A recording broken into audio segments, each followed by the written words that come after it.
We're very happy to be partnering with Krull and Company and with Mountain BizWorks, and congratulations on 25 years to Mountain BizWorks. And without further ado, I'd like to introduce Patrick Fitzsimmons from Mountain BizWorks to begin to introduce the rest of our program. Thank you again for coming.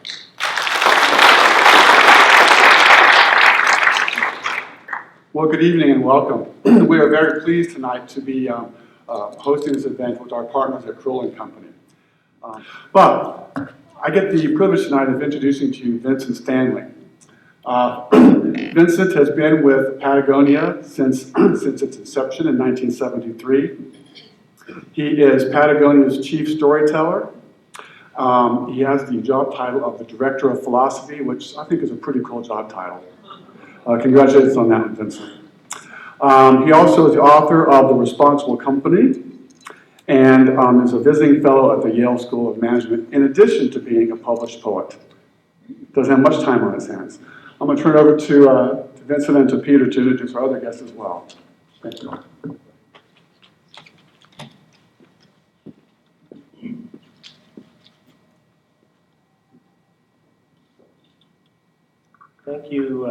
Thank you for coming out this evening. The general topic tonight is in socially responsible investing, which Leslie knows quite a little bit about, and which I know very little. But I do know something about the nature of companies that I think are worthy of investing money in. And I wanted to talk just a little bit about the journey of Patagonia toward being quite a conventional company at its inception, because we didn't really think about issues of responsibility, to kind of the path we took and where we have ended up today. But to set the context, there are a couple of quotes that I've been using lately that I think kind of create a context for when you're talking about responsible business. And the first one comes from Sun Also Rises by Ernest Hemingway, and there are two characters. One of them asks the other, he says, Mike, how did you go bankrupt? And Mike says, 2 ways. Gradually, then suddenly. The second quote is from Aldo Leopold, who said that a thing tends to be right when it supports the integrity, stability, and beauty of the biotic community. And I think this is a statement that is instinctively true to all of us, yet what we do in our daily work life tends to disrupt the stability, integrity, and beauty of the biotic community. And the third quote I've been interested in lately is in the movie is kind of famous, A River Runs Through It. Before it was a movie, it was a book by a retired professor at the University of Chicago talking about his childhood in Montana. His father had been a Presbyterian minister who talked about the difficulty of learning how to fly fish. And if any of you have tried fly fishing, you know that the first mistake a fly fisherman usually makes is to put too much emphasis on this forward cast, on getting the line out into the water to a specific spot. Then usually the line just goes like that and lands about 10 feet from the fish you're going for. And that the key to success in fly fishing is something you can't see. It's in the back cast when you pause up at the top and you let the line go back 30 to 100 feet and then bring it forward, and it will land where you want it. And the line of the Presbyterian minister was, the fault of mankind is we tend to attain power without recovering grace. And I think this is, in this quote, is the key to those of us who are trying to do business in a more responsible way, that what we're really doing, because almost everything we do has a negative impact on the environment, but what we are trying to do is to be as conscious as possible, to do as little harm as possible, and then to keep in mind the power of the natural world and to recover something of ourselves and correct our course. When we started in 1973, we had been a climbing equipment company for about 15 years already. And it was a very small company. We made had a reputation as being the best mountain climbing equipment in the world. The actual climbing community was so small worldwide that it was, the statement about 6 degrees of separation didn't apply. It was 1 or 2 or 3 degrees of separation. I used to inspect ice axes for hairline fractures. I knew that a friend or a friend of a friend or a friend of a friend of a friend could be affected if I missed some problem with the metal. So our sense of responsibility was to our friends and to our sport and to that particular community. And that was very strong. But when we got into the clothing business, we didn't have that same sensibility because our customers were not trusting their lives to the clothing.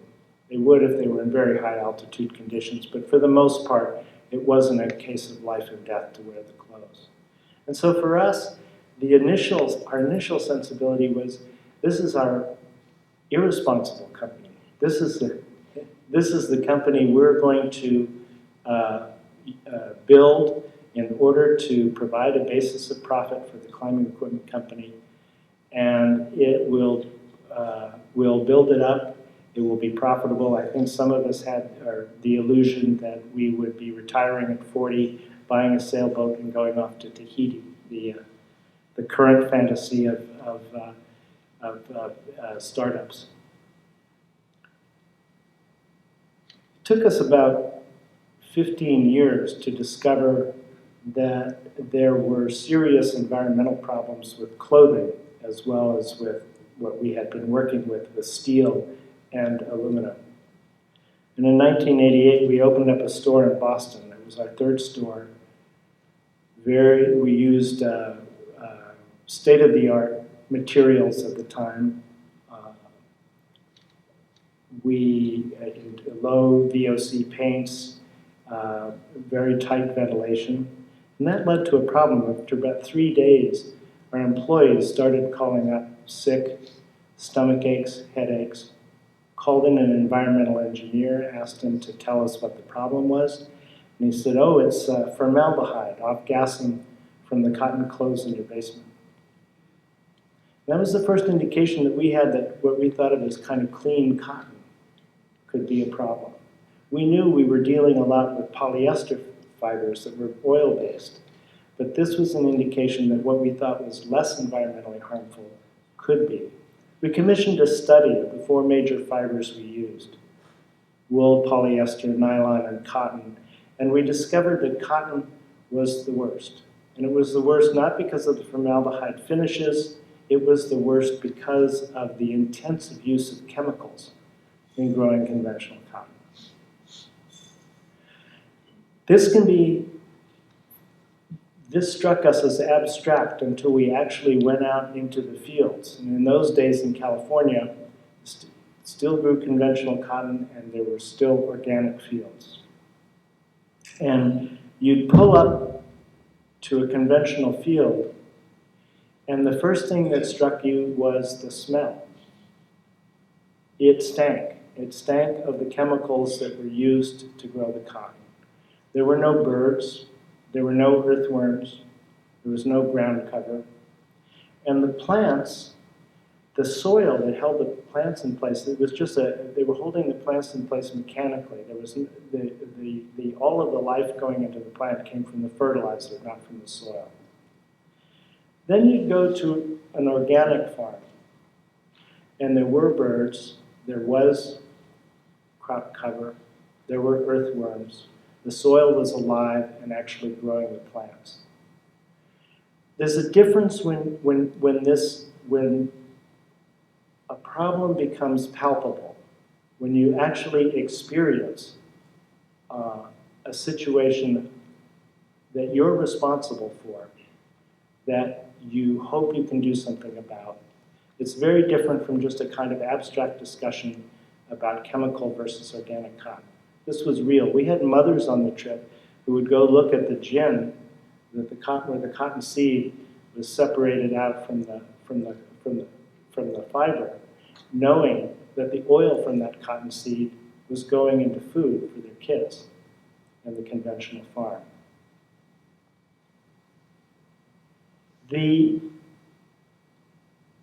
One of the things that we realized was when we first started looking at polyester was at that time there was nothing we could do to create a polyester that didn't come from oil. There may be a different day coming on that. But for cotton, we knew that organic cotton was grown. We had been to the farms. And so we made the commitment to actually switch all of our production in sportswear from conventional cotton to organic cotton over an 18-month period. It was difficult. We had we bought all the cotton in the San Joaquin Valley, and we prayed for rain. And we got enough rain. We had enough supply, but we had to develop an entirely new infrastructure for organic cotton. We had to develop we had to find new spinners. We had to find new knitters and weavers. The people in our company who were working with these products had to figure out a new way to work. But the lessons we learned from actually dealing with this problem, the lessons we learned from sort of facing down the problem that conventional cotton caused and from finding a solution, actually made and motivated our employees who were, after they visited those farms, were absolutely committed, even though it was a pain, to the company's decision to make this change. It enlivened our customers. It made us, gave us a broader base of customers, not just outdoor people, but also people who cared about the issue of organic versus cotton versus conventional cotton. It also, because we were successful dealing with that, after 2 or 3 years, it had actually increased our business. It also provided a kind of cultural knowledge in the company, a sense of, we learned from our failures, but we gained confidence from our successes. And this sense of confidence from having made that change also enabled us to make other changes, to start to develop with our supplier a polyester fabric with recycled content, to start looking at the possibility of cradle-to-cradle manufacturing, which we did for our underwear and for our synthetic insulation, so that we started to invite customers to return their used-up insulation and underwear. We can collect it, we then ship it to Japan, it's melted down and made into new fiber of equal value. It also allowed us, I think, to really change our relationship with our customer at a certain point when, after we had developed this program of cradle to cradle for about half our line, we started to realize, this is not the end all be all. Because finally, it doesn't really make much of a difference if you recycle what should not be made in the first place. And that there's a reason that you have the 4 R's, reduce, repair, reuse, recycle, that the attention comes at the very beginning, that you want to be making products that should be made. We want to be buying products that should be made. And things that should be made should be repairable. And things that are not in circulation you should sell them or give them away to someone who can make use of them. The biggest, we actually, we now run the largest repair facility for clothing in North America. And at the time we looked at this problem, it took us 12 weeks to turn around a zipper repair. So we really put a lot of resources into this. But the biggest question for us was the whole question of reduce. Because as a consumer products company, do you go out and say, don't buy our stuff if you don't need it? Does that sound disingenuous? Does that sound like we're not the people who should be saying that? So we decided what we would do to address that issue is in 2011, we took out an ad, a full-page ad in the New York Times on Black Friday. It's the day after Thanksgiving, the biggest shopping day of the year. And we put the headline, "Don't buy this jacket."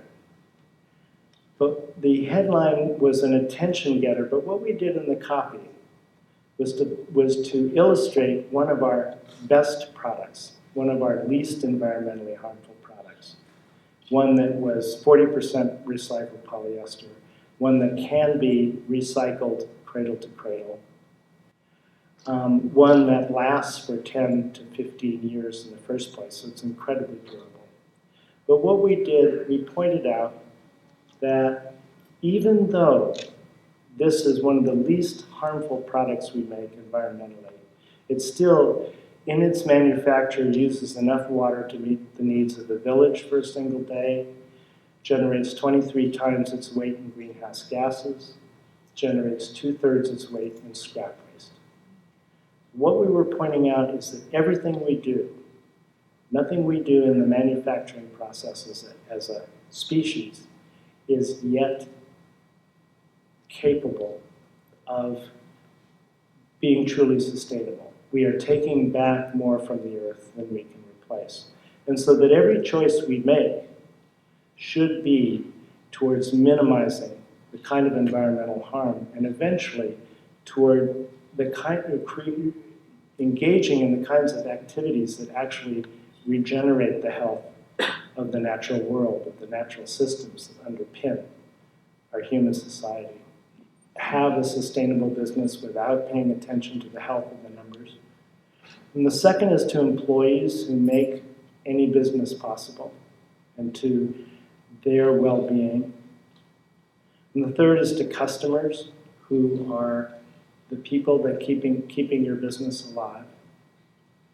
The fourth is community, and we include community not just where we have stores and not just where we operate in Ventura, but also consider all parts of the supply chain and the business community as parts of our community. And the last element that we included in the book, which is the one that's most unconventional, is a responsibility to the natural world and to the health of the biotic community, and that underpins everything that we do. So I think we're to kind of tie into, Leslie's going to speak about the work she does, and we'll get to that in a minute. I'm going to cease my comments until we get to the Q&A and to the discussion. But anyway, that's roughly what I want to say. So thank you very much.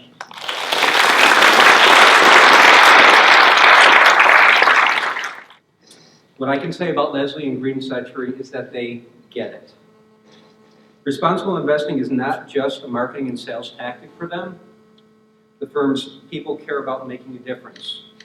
From being a leader in the fossil fuel divestment movement to advocating for responsible palm oil production and sourcing to transparency and action on climate change. They are the real deal. I'm proud to work with them and to give our clients some of the best opportunities out there. Again, Leslie serves as president and a board member for Green Century Capital Management.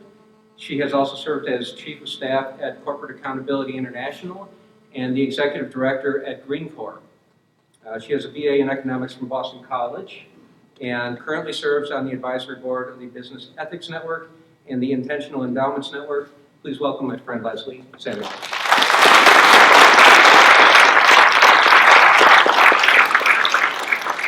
Hi, how's everyone doing? Great.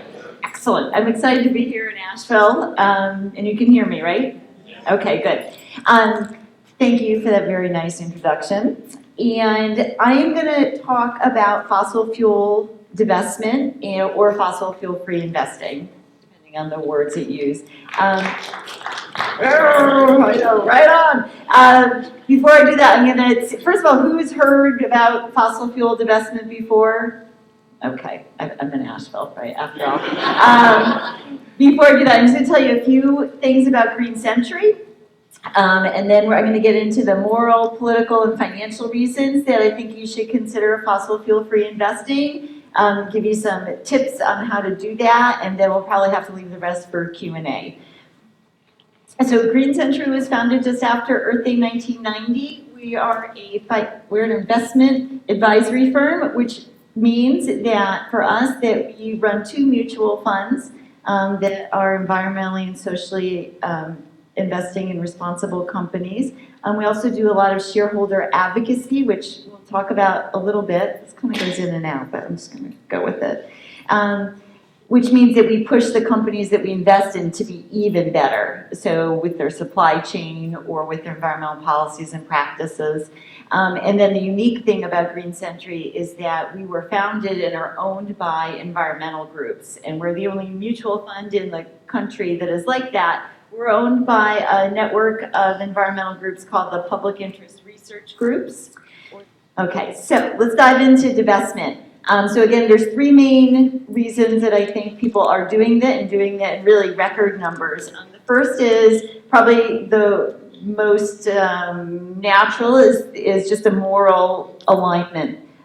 People, and I bet you are among this crowd, try to live a sustainable lifestyle, whether it's in your home, in your office, in your work, it's biking, it's what you eat, it's the groups you're involved in or the political campaigns you work on. And so by extension, people have, instead of creating a wall between all of that and what their money does over here, they have looked to apply their values to their investments. And it's pretty easy to do that with socially responsible, environmentally responsible investing, and it is possible to do it on fossil fuel-free investing. If you just don't want to be aligned with the industry that I believe has driven climate change and is responsible more than any other industry for the crisis that we find ourselves in, you don't have to be. So you can get out of Exxon and Chevron and the oil and gas and fracking companies and invest in other companies and other mutual funds that aren't doing that.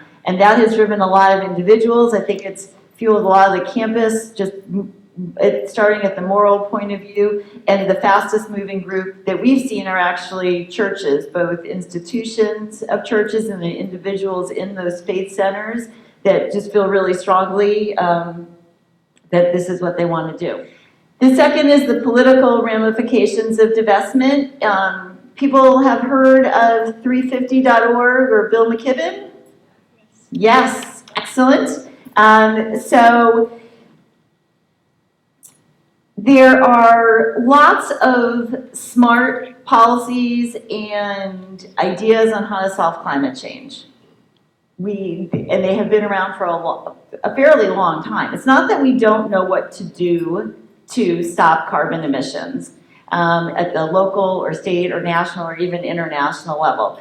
In my opinion, the obstacle is that we don't have the political will and the political power to bring these solutions into play. And really the biggest reason is because the fossil fuel industry is so rich and powerful and has so much clout that they are blocking what would be a sensible and reasonable and rational solution to the crisis that we find ourselves in. And so this is not news, I bet, to any of you in the room. But for decades, people have been trying to figure out how to break apart all this power and influence they have. And after trying to engage with them for decades and, maybe be more polite about it, though some people, polite is sort of a, no, I'm not gonna use that word. But, you know, trying to talk to them and reason with them. It's not a rational thing to be creating more carbon pollution and risking what we're risking. So that the next form is to actually take the most aggressive form of engagement and divest. And so the political movement around climate change really needs a lot more power, and divestment is a very public way to do that. If you just do it for moral reasons and do it on your own, that's great. But to do it publicly, to sign a pledge to be the Rockefeller brothers that comes out and says, we made our money on oil, we have tried to change these companies for a long time, they are not changing, and we are publicly going to divest, that lends an incredible amount of power and clout that then the industry does not have when they're over in Paris this fall trying to derail the international climate talks, or when they're in Congress, or they're finding the EPA coal plant regulations that they're doing at every stop. And that is the power that I think when institutions divest and when individuals divest and do it publicly and join together, that it makes a difference. The third, wearing my financial advisory and investment advisory hat, is our financial. And there's a growing body of evidence that shows that it's not just morally or politically possible and helpful to do this, but it is financial. So I want to give you a little bit more depth on that, because that is frequently where you or your family, or not if you're working with Peter or Neil at Krull, but maybe a different financial advisor or some institution will sort of say things that will go, well, you'd lose a ton of money, or whatever it is going to be. So here are the reasons to think about it. One is that generally people are trying to avoid risk in their investments. You have different risk tolerances. I'm sure you've thought about how it is if you're you're kind of betting on more volatile industries. But the energy sector is one of the most volatile sectors that you can invest in, period. And that is a direct quote from MSCI, which is just an acronym, but originally stands for Morgan Stanley. That's the MS. So this is not some groovy investment firm kind of saying this. And we are a groovy investment firm in some ways, but it is just one of the most risky sectors. The second is the short-term implications for investors. So right now, a lot of the oil companies, for example, are doing these very expensive exploration projects because all the kind of cheap oil has been found in a way. So they're going offshore, they're going and doing tar sands. Shell is going back into the Arctic. These are very expensive projects, as well as being very environmentally risky and dangerous. And what that means is that they are counting on recovering a cost of between $80 and $90 per barrel of oil to break even or to make money on these projects. And if people have been following it, or if you haven't, oil is not anywhere near there right now and hasn't been. It's, down to 40, and I can't predict where it will be, but unless it's back up at 80 or 90 when that oil comes on, those projects will lose money. And what that means for shareholders is that right now, that company is spending the money on doing that versus anything else, including giving it back to shareholders in dividends. So for our point of view, why risk holding these assets now? Like, why not transition out of holding these companies so that when that happens, you are not one of the investors in a company that has these stranded assets?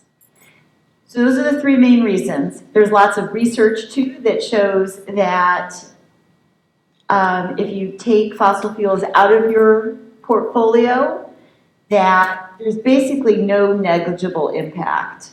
And in the financial world, you do say it in that way, which is not incredibly positive, but that is how you say it. There's also times when it will be advantageous. So if oil and coal and gas companies are not doing well in the stock market, and you're not invested in them, you could actually see benefits to being out of fossil fuels. Not just that you won't lose as much, you might lose money, but it actually will be benefits to you. There's a 25-year study that a firm called Advisor Partners did that shows that there's a red line and a blue line. One is a portfolio with fossil fuels and one is without. And for most of the time, when you look at it, it just looks like a purple line because it's almost impossible to differentiate where you have lost or gained money. Then there are certain years where the red line is higher, the blue line is higher, and they go back and forth during certain periods. But as an investor, unless you're a 1-year short-term investor in which, I don't know, you're doing something else, if you're a long-term investor, which most people are, they're saving for retirement or college or something beyond a year or two from now, that you want to look at the long-term track record, even though that is not an indicator of future performance. You want to see what would have happened in the past had you done this. And what you would have found is that it would have been basically the same. During some periods, it would have been better to be divested, and some periods might not have been better. But it's going to average out. There are a lot of investment firms and a lot of mutual funds that do not offer divested products. And I think, I can't speculate exactly on the reasons why they are not doing that, but I do know that when they're talking about engaging with fossil fuel companies and trying to retain a seat at the table to try to influence these companies to become the renewable energy company that maybe they hope they will be, that shareholder engagement does not let you change the core business of a company. So it would be like, we got Starbucks to source sustainably grown palm oil.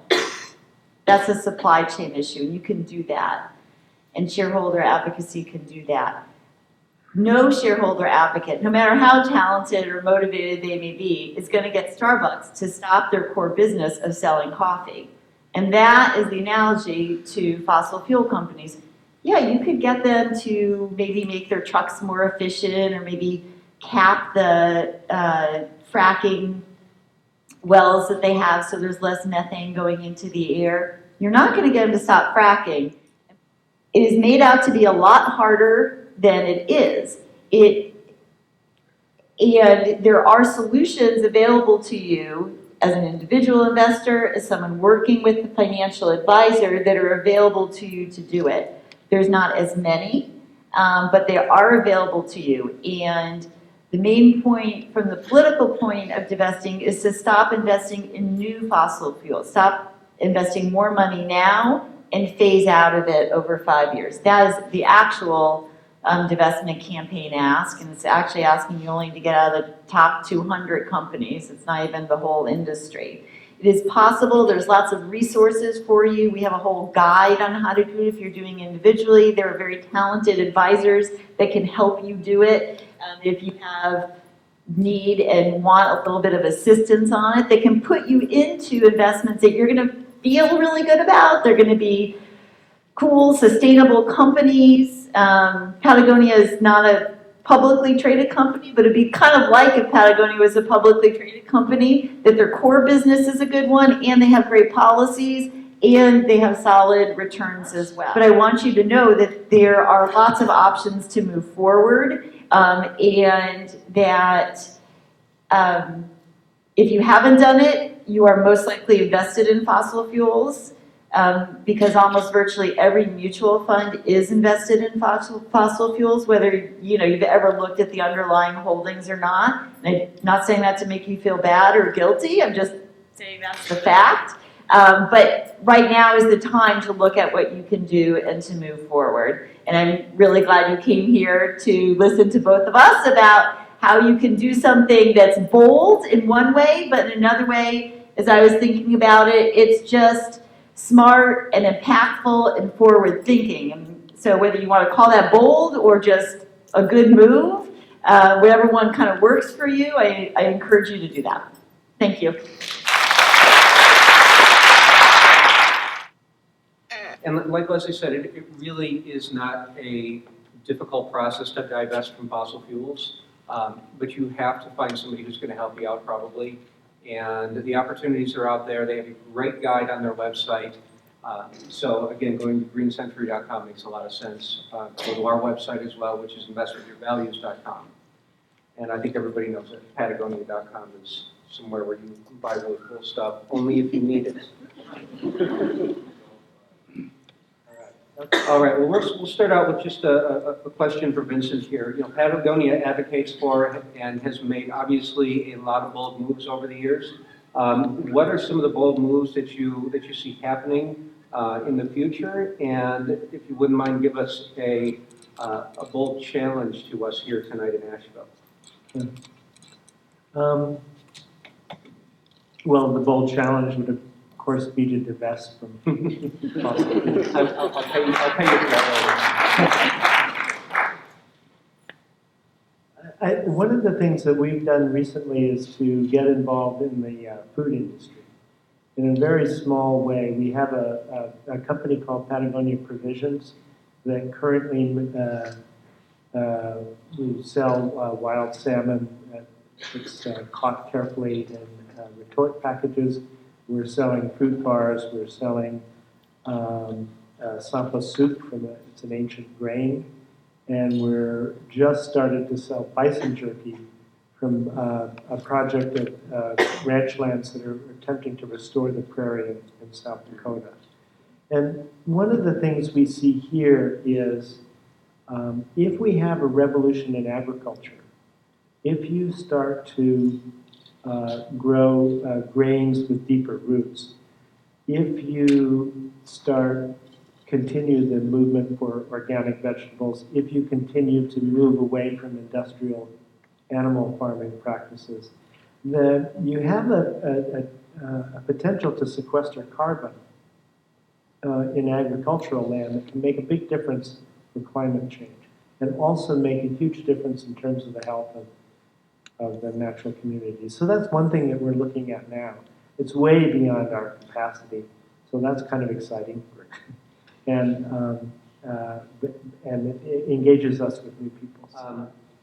So one of the core tenets of socially and environmentally responsible investing is shareholder advocacy. And we did talk a little bit about that, how in certain areas it works, certain areas it doesn't.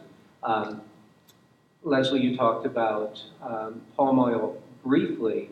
I don't think that most of us really have any idea why that's an issue. Would you just sort of give us the basics, why you guys chose palm oil as an issue and what success you've had trying to make change through shareholder advocacy? Sure.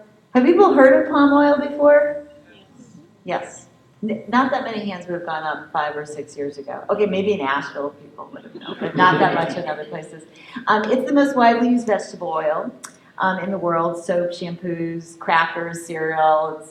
Once you realize it's there, then you see it everywhere. The reason we picked it was really to kick off a deforestation or a stop deforestation campaign, which is related to our work around climate, which is our top priority. And deforestation drives a lot of carbon emissions and climate change, both because burning and destroying rainforests, for example, sends up carbon into the air, but also destroys the carbon trapping abilities of a forest. So for the people more in my age bracket, you may remember when forests were described as the lungs of the earth. Does that ring a bell with anyone? Right? They like clean out the air. So if you destroy the rainforest, then it's reducing that. So we really wanted to reduce the amount of carbon pollution that's happening in a super tangible and concrete way. So we kicked it off with palm oil because there was also a lot of pressure on businesses from the nonprofits and NGOs that had been campaigning around this for many years. So that they were under outside pressure to do it. It was creating sort of business risk for them. So as investors, we could go in and go, this is actually a business risk that these groups are campaigning. You have people in front of Kellogg's dressed up as Tony the Tiger, and the tiger is dying in the rainforest. Like, this is terrible for you. We actually got on the Kellogg's quarterly earnings call, and they called on us, which was amazing because they knew who we were, and they let us ask our question and didn't cut us off. And there was a reporter from Bloomberg on the line who then wrote the story, who then kicked off Kellogg actually paying even more attention to us, saying, what are you going to do about this, business threat and brand recognition piece? So that's what we did, and we started with Starbucks. We went to Kellogg. We focused on the consumer-facing brands, so the brands that are more household names. And we got a number of agreements there. And then we moved through the supply chain to ConAgra and to ADM, Archer Daniels Midland. And we got them to adopt sustainable zero deforestation policies. With ADM, it applies to palm and now to soy, which then kicks off our next campaign. And the result is that over the last 24 months, the supply chain has gone from 5% of it being covered by these policies to 95% of it being covered. So we played the role of the investor voice. There are other groups involved too, but it's like a huge success story. And now we're moving on to soy, and we'll probably move on to beef, cattle, and sugar in the years to come. Great. Krull & Company is a B corporation, and if you haven't heard of that, it is a benefit corporation. In 2012, Patagonia became a B corporation as well. And one of the important aspects of B corporations is sourcing. That's one of the things that you get graded on.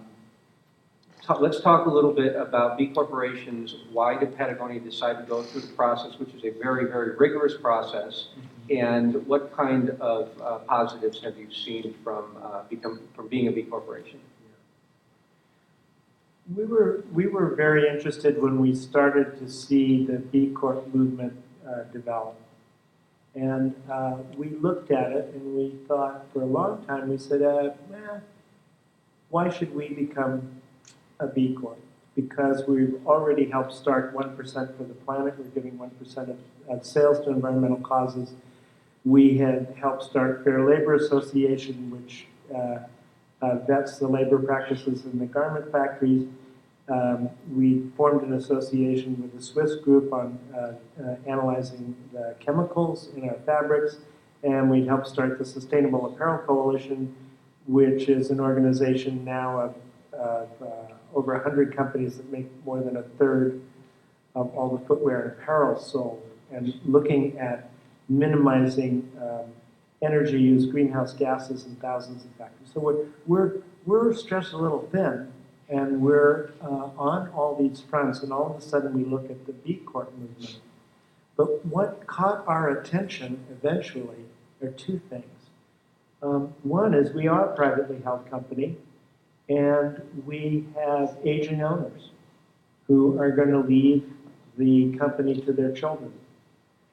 And what the legal status of being a benefit corporation in California enables us to do is to write our core values into our business charter, our articles of incorporation, which means that if one of the children wants to sell part of the stock, anybody buying into the company has to abide by those values.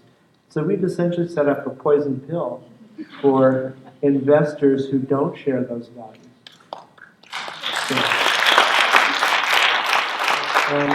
And then the second reason is one I kind of described to you what these 5 elements of responsibility are. We didn't have anybody looking holistically at all of our practices, which is what the B Corp assessment does. Is it looks at how is a company treating its employees, how does it engage in its community, what are its environmental practices. It does all of that, and although we take the time as a self-assessment, it is verified independently by B Corp by B Labs every 2 years. So we get a report card, and we also get a baseline measurement. So we had one report card in 2012, and we did a second one in 2014, and we could see where we had improved, where we had backslid, where we needed to pay attention. So the third element for being a B Corp is less true for us, but I think it's really true for almost everybody who becomes a B Corp, is that you make friends. You have a community of like-minded companies. You have people to talk to about the problems and also the opportunities that being a B Corp provides. So those three things are huge. But you're both strong advocates for socially and environmentally responsible investing. Vincent, you mentioned it in your book.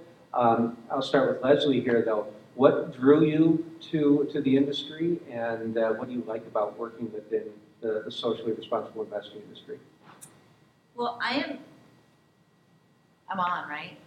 I'm relatively new to the socially responsible investing industry. I started Green Century 3 years ago because when I majored in economics, and honestly by my senior year I was disillusioned with economic theory, and it didn't match up with my social change work because I was an activist on campus too, and so for about 25 years I worked for nonprofits, training organizers, running environmental campaigns at the national and international level. I was getting frustrated because the corporations were not paying very much attention to us as much as I wanted from an activist point of view, and we knew what they could do and should do, and I don't know, I just felt an itch to do something else. My daughter was going to high school, and I thought, okay, that she's changing something, I'm going to change something too. And there was this position open at Green Century, and since it was owned by environmental groups, I think I forgot the most important part of the story, which was when I was a senior, I was going to be a stockbroker, and I interned with the stockbroker, and I just really hated it. So I came back, I go, well, I know something about this, and maybe I can make a bigger impact this time around. So I came into it, and I love it. It's so great because the money we're making is for the environmental campaigns. I get to work on climate change and divestment, which I think is super important. I get to talk to investors and work with really cool, motivated financial advisors who care about the same issues. And I feel like we're making a difference in this strategy, and certainly through the shareholder advocacy, the companies pay a lot more attention to us as an investor. It's like amazing how fast they return calls and listen to you, and we're able to get things done. Given that I'm like literally the same person, I just have a different place in in their world, so it's great. We're a privately held company, so investment has not been a big issue for us, but we do have a new initiative that we started last year called 20 Million and Change, which we take $20 million each year and invest it in like-minded companies in energy, waste, water, or apparel, or the food businesses. And it's been wonderful for us because what it has done is we've attracted a lot of very innovative people who've come to us with ideas, and some of them we're starting to partner up to develop in our long-range advanced R&D. We're starting to develop ideas that we think will be really good for our company in 5 to 10 years. And the other thing we're trying to do is to, as we have our toes in the venture capital world, is to change the rules of the game a little bit. So we take significant shares, like 2 to 10%, but we stick with a minority share. We don't try to manage the company, and we don't set rules about return on investment. These are not social investments, social investments are often made with the expectation that you're going to get back half your money or something like that because you're doing good. These are business investments. With that, I'm going to wrap up. I'm going to say thank you to Vincent for coming from California to spend some time with us. I want to say thank you to Leslie from coming down from Boston to spend some time with us. Steve with Warren Wilson for giving us this wonderful space to hold this evening.